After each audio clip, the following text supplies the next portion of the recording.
ឥឡូវនេះឃើញយើងខ្ញុំបានចូលស្តុកមុខជាច្រើនម៉ូដហើយសំខាន់មានរូប logo ប្រទេសកម្ពុជាយើងទៀតបងប្អូនបាទហើយបងប្អូននេះមានច្រើនម៉ូដបងប្អូនតាមការស្រឡាញ់ចំណង់ចិត្តរបស់បងប្អូនចង់បានមួយណាអីបងប្អូនអាចទំនាក់ទំនងមកបានហើយសម្រាប់សាច់មុខនេះកណាត់នេះគឺល្អបងប្អូនអរគ្នាសាច់កាមញ៉ៃហើយប៉ាក់វិញក៏ប៉ាក់បានល្អដែរបាទសមនឹងជាមួយតម្លៃសម្រាប់តម្លៃបងប្អូនអាចឆាតចូល page ឬក៏ស៊ូតាមលេខ Telegram បានហើយបងប្អូនក៏មានការព្រួយបារម្ភថាស៊ូឲ្យអត់ទិញអីចេះអីចោះអញ្ចឹងណាបងប្អូនខាងយើងខ្ញុំរងចាំទទួលតបសាររបស់បងប្អូនជានិច្ចទោះបងប្អូនអត់តន់ជាវអត់តន់ទិញក៏អាចស៊ូតម្លៃលេខបានដែរបងប្អូនបាទហើយមួយទៀតបងប្អូនអរគ្នាបងប្អូនចូលទៅក្នុង page ឪពុកម្ដាយខ្ញុំទៅខ្ញុំដាក់ឈ្មោះថា Vani Paris Shop បងប្អូនចូលទៅក្នុង Facebook បងប្អូនpage ហ្នឹងមានអីវ៉ាន់ពីរបីមុខដែរមានអាវមាន logo អញ្ចឹងបងប្អូនហើយនឹងមានអាចមានបោះបងប្អូនអីផ្សេងទៀតបងប្អូនអាចចូលមើលលេខបាន page Facebook បងប្អូនបាទហើយនេះមុខអញ្ចឹងបងប្អូនដែលមានតម្រូវការឲ្យសម្រាប់បងប្អូនដែលចង់កម្មងតាម YouTube អាចទាក់ទងតាមលេខទូរស័ព្ទដែលមាន Telegram បងប្អូនអរគ្នាខ្ញុំនឹងដាក់នៅក្នុងវីដេអូឬក៏ដាក់នៅក្នុង description បងប្អូនអរគ្នាបាទ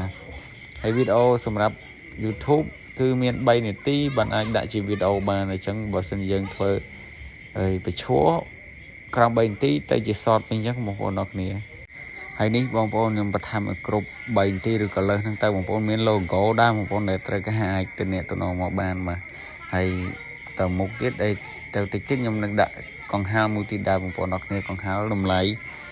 សំរុំដែរបងប្អូនតម្លៃអាចសាកស៊ូបានបងប្អូនអរគ្នាបាទអត់អីទេដូចនិយាយខាងដើមអញ្ចឹងបងប្អូនស៊ូចង់ដឹងតម្លៃក៏បានដែរពីតម្លៃហ្នឹងគុណភាពក៏ល្អដែរលហើយខ្លាំងបងប្អូនហើយ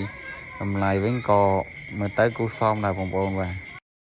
ហើយនេះបើកលេខខំបងប្អូនអរគ្នាខំដាក់លេខ1មិនបានវល់អត់សូវខ្លាំងអញ្ចឹងដល់លេខអូមែនទេបងប្អូនដាក់លេខ3វល់អត់សូវខ្លាំងទេតដាក់លេខ1គាត់វល់ខ្លាំងបងប្អូនអរគ្នាច្រឡំវិញឥឡូវបងប្អូនចាំមើលស្ដាប់សំឡេងកង្ហារខ្លាំងនេះលេខ1គាត់ខ្លាំង10ម៉ាយអាវហើយក៏នៅលហើយទេបងប្អូនសាមើលកម្លាំងវាខ្លាំងហ្មងខ្លាំងកម្លាំងហើយ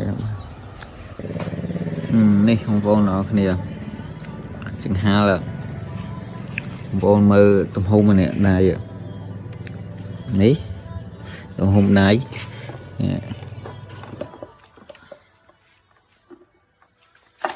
តម្លៃមួយម៉ាននេះ